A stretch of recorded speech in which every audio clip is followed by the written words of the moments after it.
খিদিরপুরের Indian রেস্টুরেন্টে গেছিলাম ওদের দারিয়াবাদি বিরিয়ানি আর গালোটি কাবাব খেতে। গালোটি কাবাব ওরা 4 পিসের দাম নিচ্ছে 400 টাকা, আর 2 পিস নিলে তার দাম নিচ্ছে 230 টাকা, সাথে একটা উল্টা দেওয়া পরোটা দিচ্ছে। টেস্ট যদি বলতে হয় আমার ফেভারিট হচ্ছে মঞ্জিলাতের গালোটি কাবাব, আর তারপরেই আমার ভালো লাগে এই ইন্ডিয়া রেস্টুরেন্টের গালোটি কাবাব। এই উল্টা দেওয়া পরোটা ছিঁড়ে খেতে খেতেই কানে আসলো নিহারির কথা। তখনই তাড়াতাড়ি করে এই উল্টা দেওয়া পরোটা দিয়ে গালোটি কাবাবটা শেষ করেই ঝাঁপিয়ে পড়লাম নিহারির ওপর। কলকাতায় এখন বহু রেস্টুরেন্টেই মাটন নিহারি সার্ভ করছে, তার মধ্যে আমার বেস্ট লেগেছে আমিনিয়ার নিহারিটা। ওরা দুপুর 2টোর পর থেকে ওদের সব আউটলেটেই এই নিহারি সার্ভ করে। তারপরে আমার লেগেছে এই ইন্ডিয়া রেস্টুরেন্টটা, আমি 3-4 জায়গা খেয়েছি।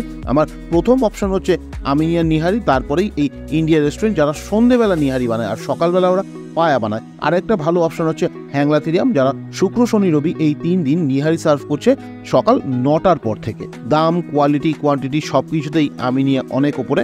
তারপরে ইন্ডিয়া রেস্টুরেন্ট, যাদের মাটনের কোয়ালিটিটাও আমার বেশ ভালো লাগলো। এরপরে নিয়েছিলাম ওদের দারিয়াবাদি কাচ্চি বিরিয়ানিটা।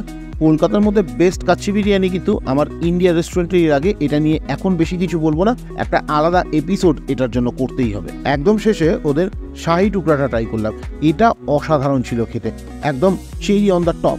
ব্যাস আর কি, আমার আজকের খাওয়া আমি এখানেই শেষ করছি। Thank you for watching, tata.